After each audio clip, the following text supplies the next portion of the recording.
भगत सुधवा। पांडवों के अश्वमेध यज्ञ का घोड़ा चंपकपुरी के पास पहुंच गया। महावीर अर्जुन दिव्यास्त्रों के साथ सुसज्जित होकर प्रद्युम्नादि वीरों सहित अश्व की रक्षा के लिए पीछे पीछे चले आ रहे हैं।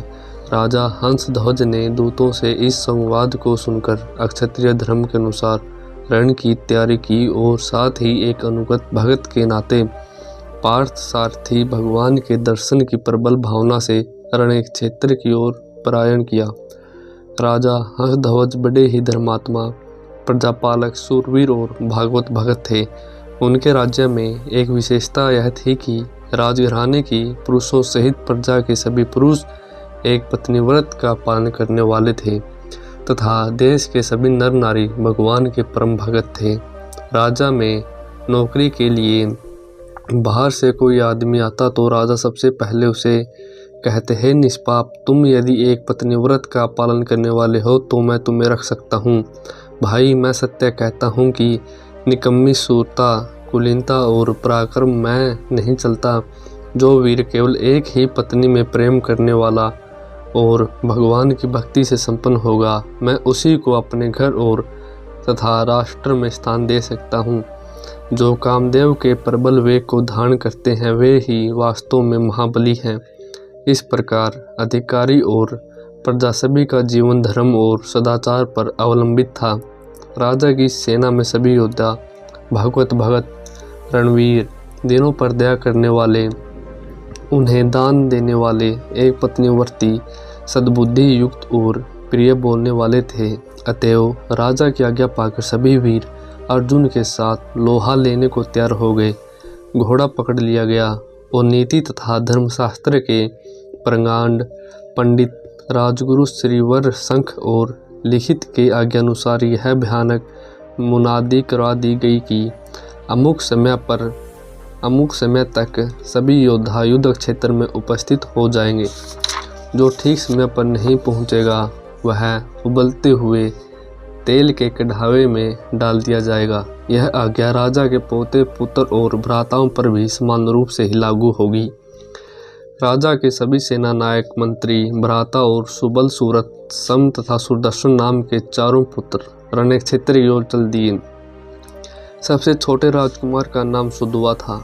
वीर सुधवा अपनी वीर परसनी जननी से आज्ञा मांगने के लिए गया और वहां पहुंचकर मातृ चरणों में सिर झुकाकर प्रणाम करके कहने लगा, माँ, मैं आज सौभाग्य से प्रसिद्ध वीर अर्जुन से युद्ध करने के लिए जा रहा हूँ।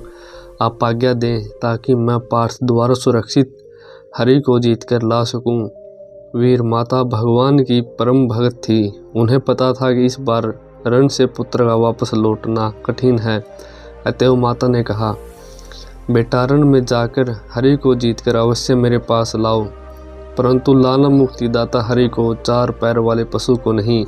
तेरे प्रतापी पिता ने आज तक रण में बड़े बड़े वीरों पर विजय प्राप्त की है, परंतु कंसंता श्री कृष्ण के दर्शन उन्हें अब तक नहीं हुए। आज हे पुत्र, तुम हम लोगों को उन श्री कृष्ण के दर्शन करवाने वाला हो। तुम आज वही कर्म कर जिसे श्री कृष्ण प्रसन्न हो। तेरे बड़े भाग्य हैं जो आज तुम श्री कृष्ण को अपने नेत्रों से देख सकेगा, परंतु श्री कृष्ण का मिलना बहुत कठिन है। मैं तुझे एक उपाय बतलाती हूँ। भगवान भक्तवत्सल हैं। उन्होंने अपनी भक्तवत्सलता के कारण ही कुरुक्षेत्र के भीषण समर में अर्जुन के रथ के घोड़े हाँके थे। आज भी वे अर्जुन की रक्षा के लिए आ सकते हैं। तेव तू यदि अर्जुन को रण में छगा सका, उसको व्याकुल कर सका, तो श्री कृष्ण तेरे सामने प्रकट हो सकते हैं। मैंने सुना है श्री कृष्ण अपने भक्त को उसी प्रकार नहीं छोड़ सकते जैसे वन में गए हुए बछड़े को गौ घर नहीं लौटती। भगवान अपने भक्त को विपत्ति में अकेला नहीं छोड़ते। बेटा, तू उन भक्त वत्सल श्री कृष्ण से भय न करना। उनसे डरने वाला जी नहीं सकता। यदि तू डर जाएगा तो सब लोग तुझ पर हंसेंगे।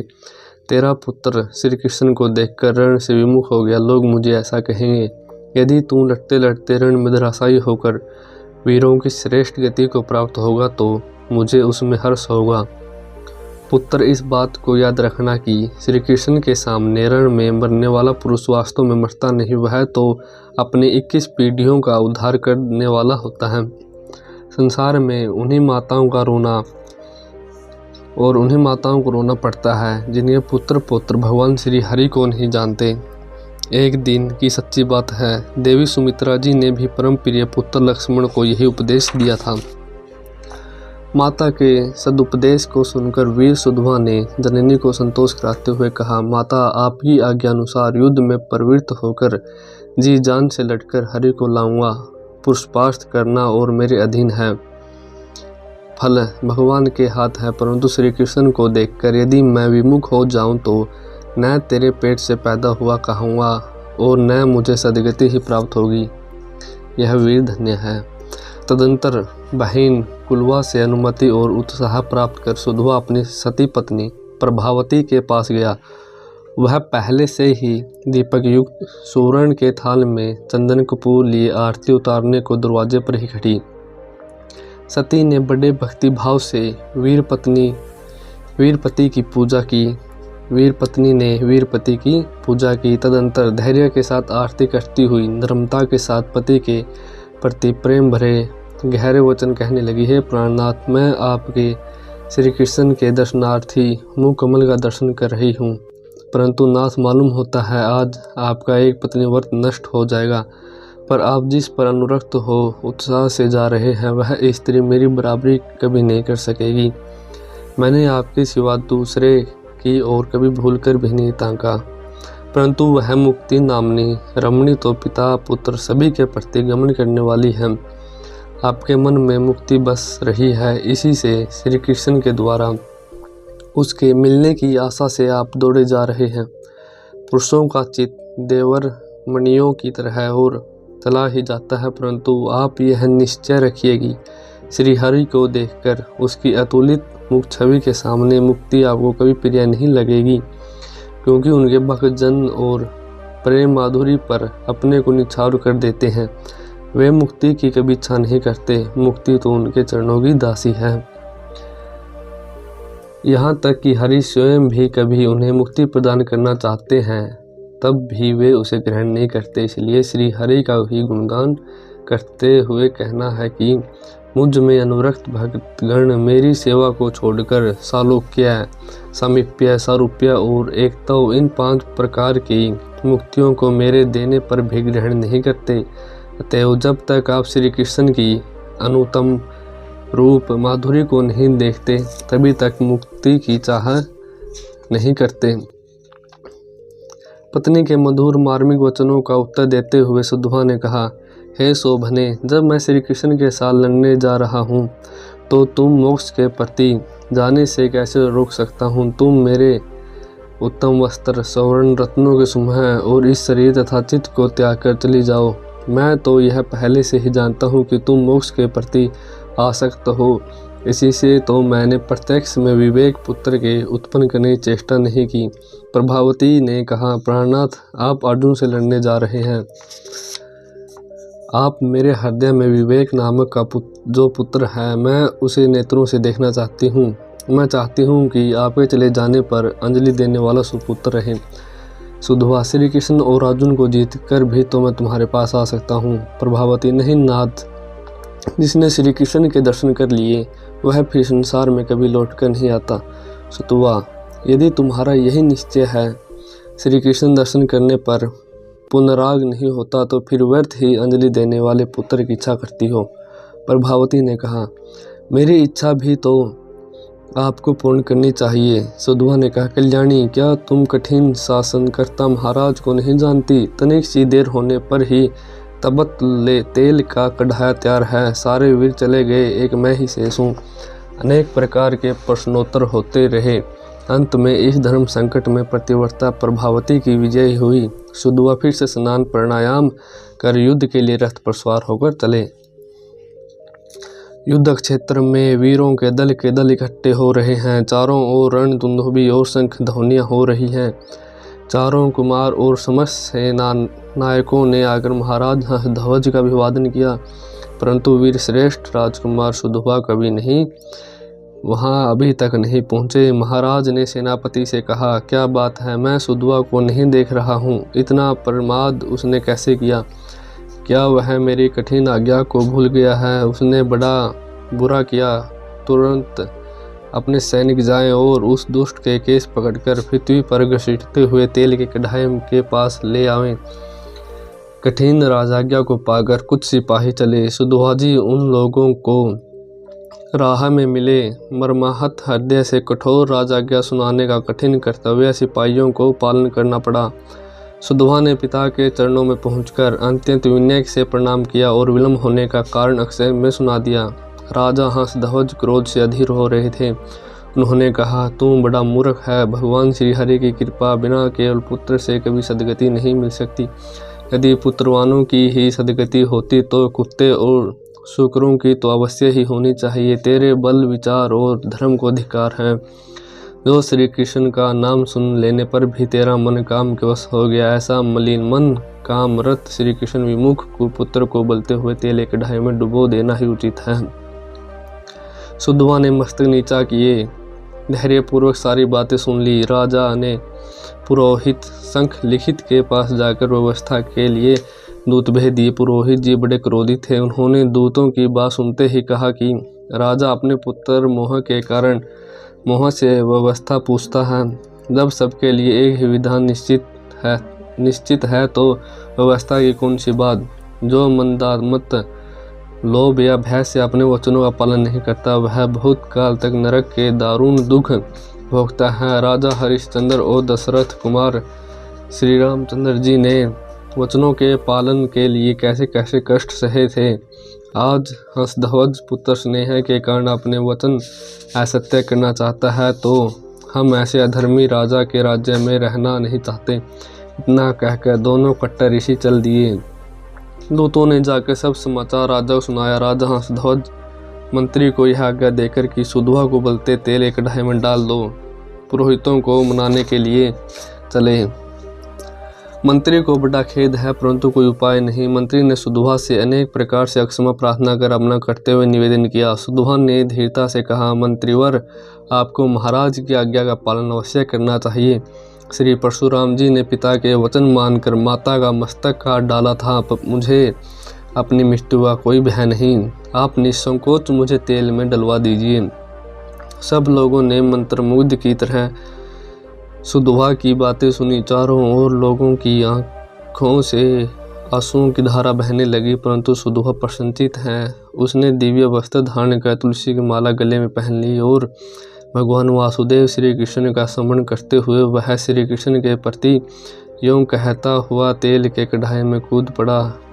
हे हरे, हे गोविंद, हे भक्त भय भंजन, मुझे मरने का तनिक भी भय नहीं। मैं तो आपके चरणों में प्राण देने को ही आया था, परंतु आपका तिरस्कार कर मैंने बीच में ही जो काम की सेवा की, इसी से मालूम होता है कि मैं आपके प्रत्येक दर्शन से वंचित रहता हूँ और इसी से हे प्रभु संभव है आप मेरी रक्षा के लिए इस समय हाथ नहीं बढ़ा रहे। जो लोग केवल भय से व्याकुल होकर कष्ट में पड़कर ही आपका स्मरण करते हैं, मालूम होता है उन्हें सुख की प्राप्ति नहीं होती।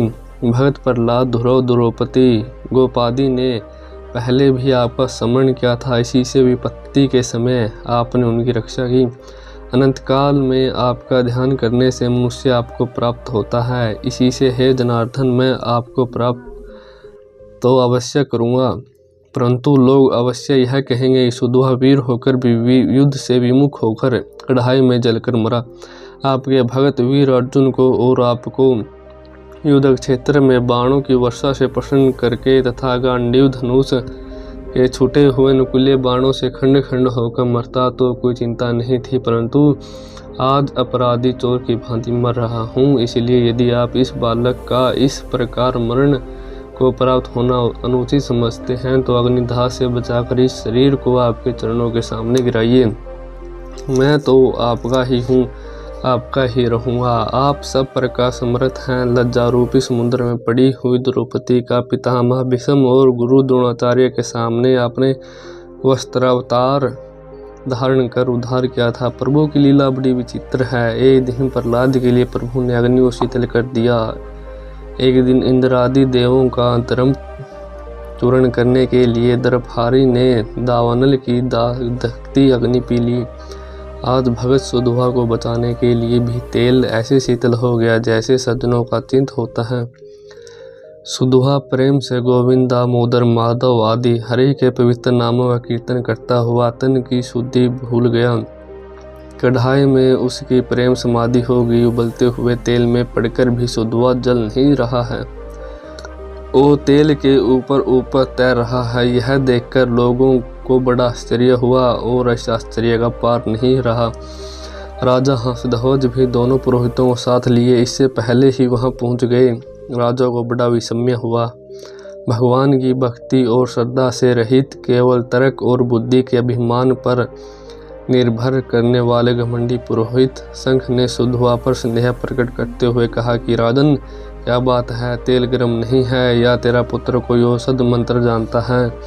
इसका मुख प्रफुल्लित कमल की भांति कांतियुक्त होकर तेज से झिलमिला रहा है। इसके अंग पर एक भी फफोला भी नहीं पड़ा। हो न हो इसमें कुछ न कुछ चालाकी की है। यदि तेल वास्तव में गर्म होता तो ऐसा कभी नहीं होता। गर्म तेल से मनुष्यों का जलना तो प्रकृति रूप से विरुद्ध है।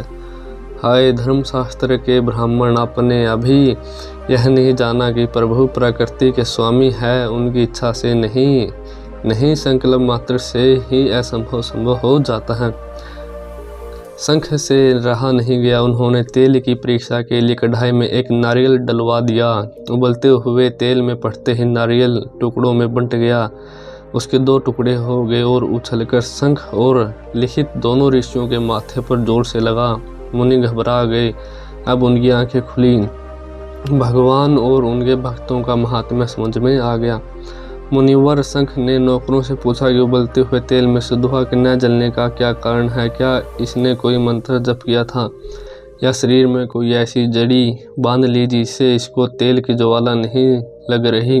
नौकरों ने नम्रता से कहा, मुनिवर, हमने तो राजकुमार को कोई भी मंत्र जपते या औषध बांधते नहीं देखा। हाँ, कुमार ने आरंत होकर उस महामती भगवान श्री कृष्ण का स्मरण अवश्य किया था, जिससे स्मरण मात्र से जीव जन्म मरण के संकटों से छूट जाता है। अब भी सुधुआ के फरकते हुए होठ देखिए, इनसे भगवान श्री कृष्ण के नाम का कैसे सतत स्मरण हो रहा है। यह सुनकर शंख मुनि ने अपने को धिक्कारते हुए कहा कि इसको धन्य है, यह महान साधु है जो इनके भगवान विष्णु के स्मरण में इतना मन लगाया। हम सरीखे व्यर्थ पंडितों को धिक्कार है जो पंडित्य के अभिमान में भगवान से विमुख हो रहे हैं। इसी प्रकार एक दिन वर्जर में भी एक कर्ता ब्राह्मणों ने अपनी पत्नियों के अतुलित श्री कृष्ण प्रेम से प्रभावंती होकर अपने को धिक्कार देते हुए कहा था। इसी तरह गर्म कढ़ाई के तेल से सुधुआ की भगवान रक्षा करते हैं।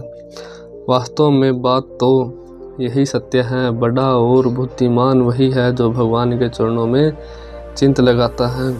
आज शंख मुनि को अपने किए पर बड़ा पश्चाताप हुआ और कहता, मैं इस तपत तेले कढ़ाई में कूदकर मनानत प्राश्चित करूँगा। इतना कहकर मुनि कूदकर तेले कढ़ाई में गिर पड़े, परंतु भगत सुधुआ की शुभ भावना से उबलता हुआ तेल उसके लिए भी शीतल हो गया। मुनि ने सुधुआ को छाती से लगा गदगद कंठ होकर कहा, प्रिय कुमार, तुम महान साधु श्रेष्ठ अक्षत्रिय वीर हो, तुमने धन्य है। मैं तो असाधु ब्राह्मण हूँ।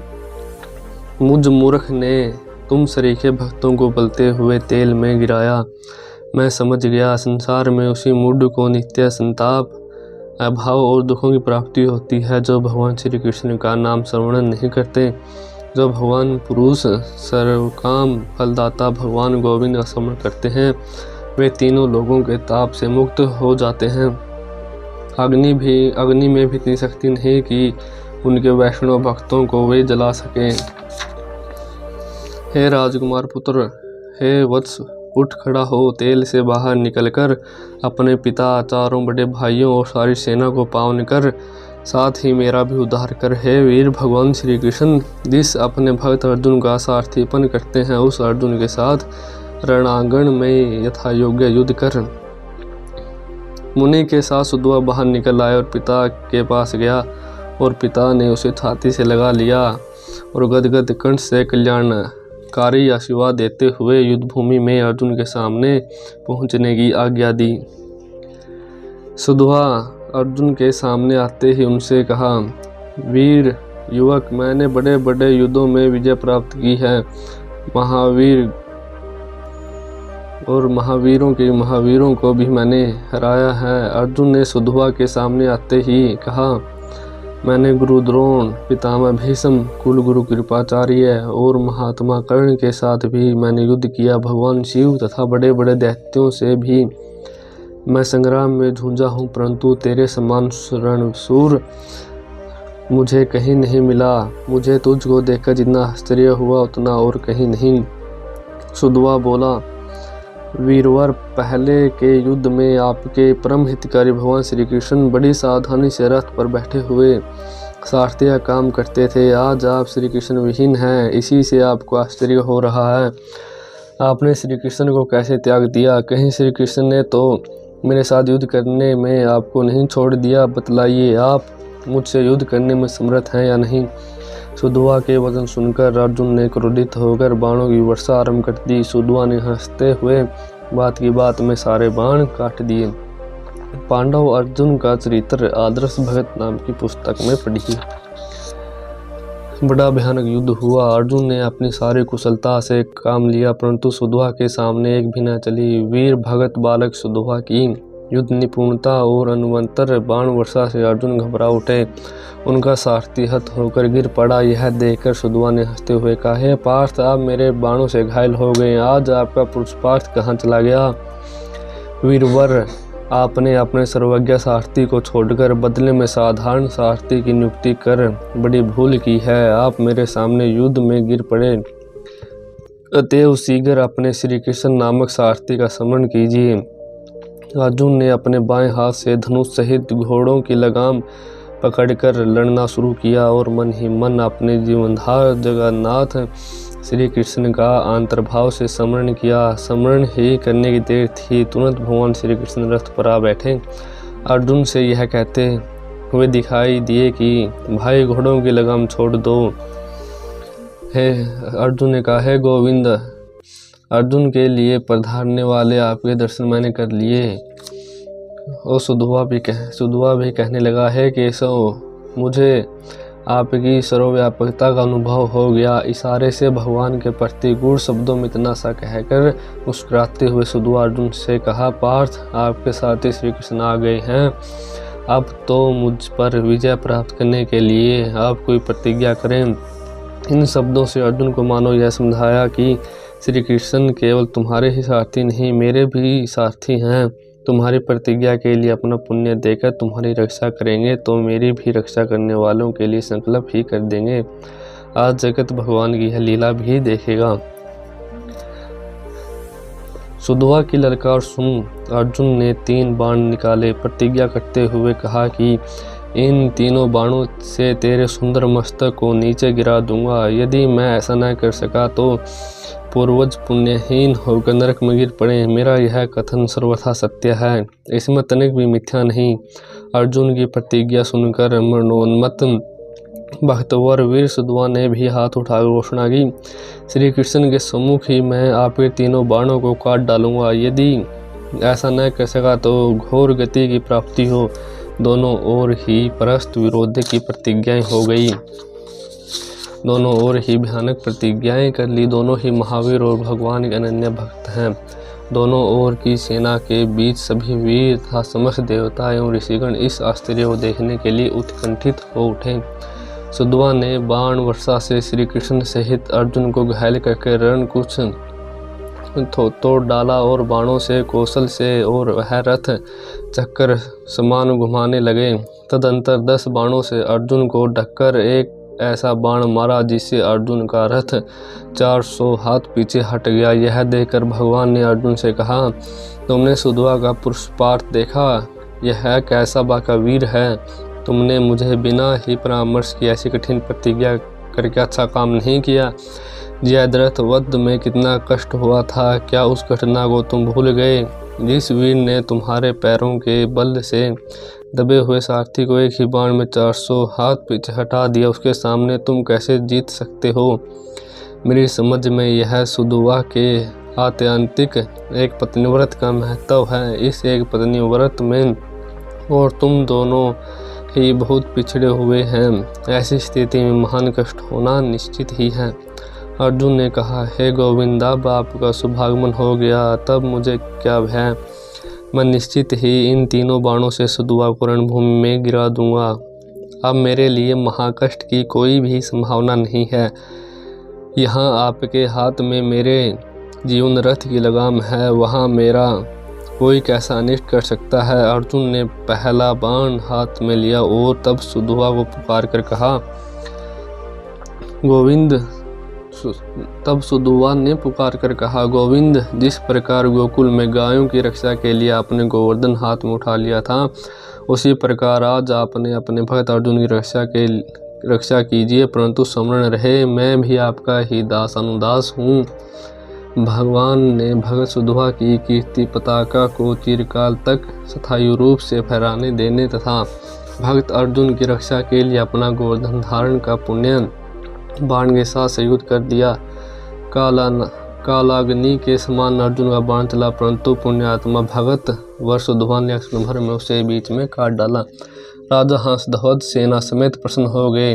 पार्थ बाण के कटते ही पृथ्वी कांपने लगी, देवता आश्चर्य में डूब गए। भगवान ने सुदुवा के बल पुरुष और प्राण रक्षा कार्य की प्रशंसा करते हुए अर्जुन को दूसरा बाण संधान करने की आज्ञा दी, साथ ही अपने अन्य अनेक पुण्य अर्पण कर दिए। सुदुवा ने कहा, गोविंद, धन्य है तुम्हारी लीला, पर याद रहे यह तुम्हारा दास भी तुम्हारी लीलाओं से अपरिचित नहीं है। फिर अर्जुन से कहा, पार्थ, श्री कृष्ण का स्मरण करके बाण छोड़िए। अर्जुन का प्रलयकारी भयानक बाण चला, परंतु वीर सुदुवा ने अपने प्रबल पुरुषपात से उसको भी बीच में काट डाला। दूसरे बाण के कटते ही अर्जुन कुछ उदास हो गए और रणभूमि में हाहाकार मच गया। चारों ओर सुदुवा के वीरता की प्रशंसा होने लगी। तदनंतर भगवान ने तीसरा बाण संधान करने की आज्ञा अर्जुन को दे दी और साथ में अपने राम अवतार का पुण्य भी बाण में अर्पण कर दिया।